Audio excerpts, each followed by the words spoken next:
Hello and welcome to the Teaching Notes. Each month I will be sharing a short 10 to 15 minute video designed to help you grow and evolve as an instructor.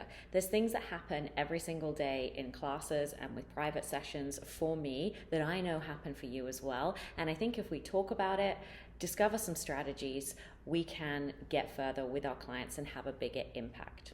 So my name is Victoria Roper. I'm a sports physical therapist, a balanced body master trainer, and I currently teach both courses, private sessions, and group classes. And I have a passion for educating Pilates instructors to help them bridge the gap between movement and clinical expertise.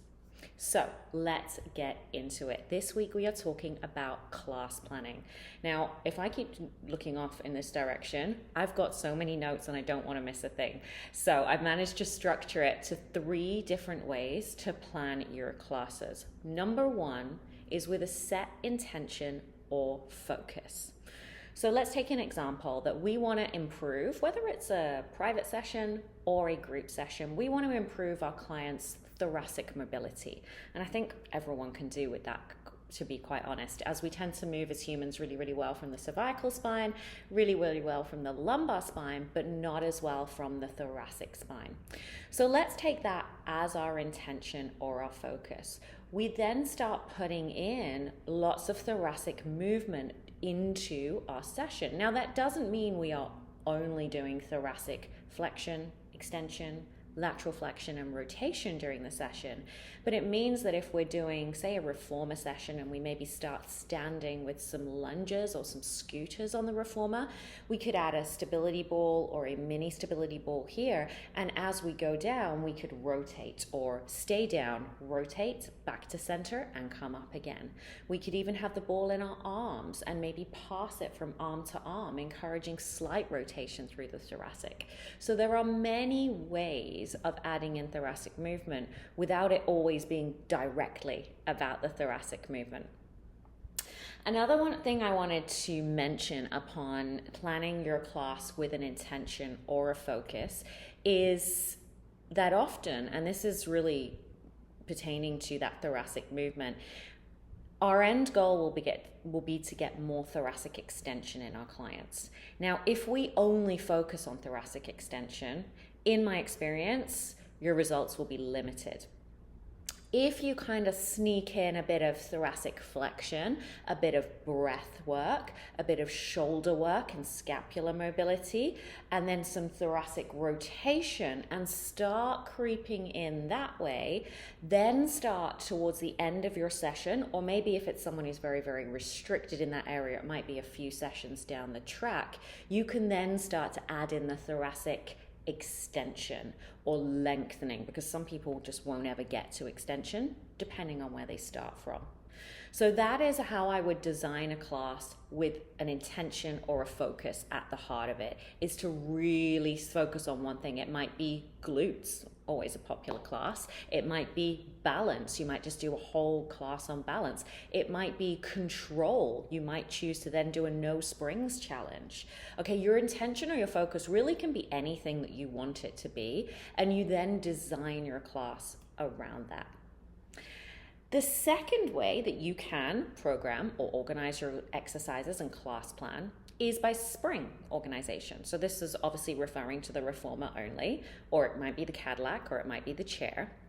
But in a lot of studios, the one that I teach in particular, we have 45-minute sessions. So it's quite a short, restricted amount of time. We find that's the best time to keep the clients initiated and engaged, and we can get a really good workout in that time. I personally love a 45-minute session as a client because I don't reach that stage where I get bored or I zone out and think about what I need at the grocery store. I stay focused and get the most out of the session because I know I'm only in there for 45 minutes. 40 minutes if you count a 5-minute cool down, 35 minutes if you count a 5-minute warm up. So you can see how we have to be really effective in that time. And that involves not having many spring changes at all. We actually, when we're coaching our students to work in the studio with us, say no more than 3 spring changes. I try to always aim for no spring changes, but that's more because just laziness, and I just want to be as streamlined as possible. But that takes some work to build up to be able to do that. So let's say maximum of 3 spring changes. Maybe you start on a blue spring. Maybe you have a piece of paper to do this on, and you get your piece of paper and you write down all the exercises that you know you can do on a blue spring. Then maybe you add a red spring to that, so you have a red and a blue. Write down all the exercises under that section that you know you want to do that will probably suit a red and a blue. And then maybe you add another red, so you finish on 2 reds and a blue. You finish strong, and you write the exercises that you know you're going to do under that. Then you go back over this and you go, okay, look at my blue spring column. How am I going to order the exercises within that? So if I'm 4-point kneeling, I don't want to move from that, go side lying, and then go back to 4-point kneeling. I want to have as fluid transitions and as few transitions as I can within that section. So then I go, okay, what are all the exercises I can do on a blue spring that are 4-point kneeling? Could I just grab a strap and maybe pull and reach overhead, do something like that? Okay, then I get rid of the strap and then I do a leg pull front prep variation on a blue spring without moving the carriage, facing the front of the reformer. So you can see how you can start to build this up very easily, and that really works. If you're looking for flow of classes, I would go with this option, number 2, which is spring organization. And then obviously you go onto your blue and your reds, and you look at all the options there. I'm like, okay, if I start supine, I better do all my supine exercises, then I'll go side lying, do all of those, then I'll maybe do something facing the back, etc., and then repeat on the other side. And then the final column, 2 reds and a blue, you do the same thing, so that we're really making the most of our class time, and people don't have time to switch off. People don't have time to think about anything else. The transitions are quick and fluid, keeping your class engaged and allowing them to feel that they're really into it and enjoying it. So the third option for how you want to program your classes or how you want to class plan is reverse engineering. Sounds a lot more technical than it is. But you would take an exercise that is your ta-da moment or something that you're working up to. So I'm going to use an example of a reformer class, and my ta-da moment or the exercise that I'm going to want to work up to, maybe with my beginner to intermediate group, is short spine massage. Beautiful exercise, one of my favorites. So I know that I want to work up to that. Now I'm going to think about all the elements or movements, joint movements, or indeed exercises that need to be done well and known, and cues that need to be known by my client in order to get them to that place. So I'm reverse engineering it. So I might choose things like hip rolls or glute bridges. I might choose things like imprinting the spine, hip extension exercises, lower and lift with the feet in the straps, and bend and stretch with the feet in the straps. I might choose a short spine prep, obviously, goes without saying, right? To build up to the full short spine massage.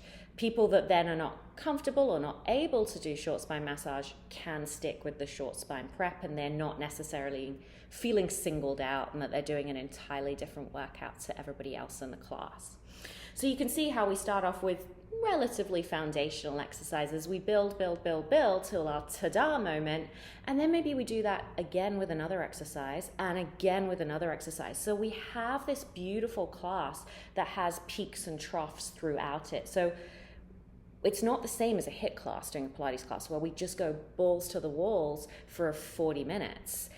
Pilates should be peaks and troughs. We should be working hard for a little while, like doing 100 and really fatiguing. And then we should be coming down and doing something where we think, I can really get into this. I can really feel the glutes. I can really feel what's going on here with my hamstrings and my hip flexors. I can feel the imbalances between the two sides of my body. And we want to do exercises like that as well, that allow us to feel things rather than just think, oh my God, I can feel the burn. When will this be over? So we want both. So those are my 3 ways that I find it best to plan classes. Intentional focus. Number 2, spring organization. Obviously, that is very reformer dependent. And number 3, reverse engineering. All of those help you to plan classes. You could even use a combination of 2 or even 3 of those. The other thing that I quite like to use from time to time, also to give me inspiration for new exercises, is an app called The Class Plan. I'm biased, I'm on it. Just full disclosure. But if you go on to their app, The Class Plan on Instagram, have a little look. The code Victoria, capital V, Victoria 20 will get you 20% off your first month. That is also a really nice way to organize your class. So you go on and you select your exercises. It organizes them for you. You can also change them. It has playlists on Spotify, which exactly fit the length. And also, this is a great app for if you're not sure on the time, and if you're not sure on if you've got enough exercises to fill the time and you're a little bit worried about that, it will tell you exactly how long your warm-up takes, how long your cool-down takes, and how long the main bulk or the main body of the workout takes. So you know, okay, I've only covered 20 minutes there. I really need to add more to that class. It's always better to have more than not enough. If you're not that confident yet, I would say go for more. And then you can always miss stuff off the end if you do fill your time. So thanks very much for joining me in this month's teaching notes. This is happening every month. So if you found it helpful, I would love to hear from you and if it landed with you and what in particular resonated with you. And also, what would you like me to cover in future months? Until then, keep learning, stay curious, and I'll see you in the next teaching notes.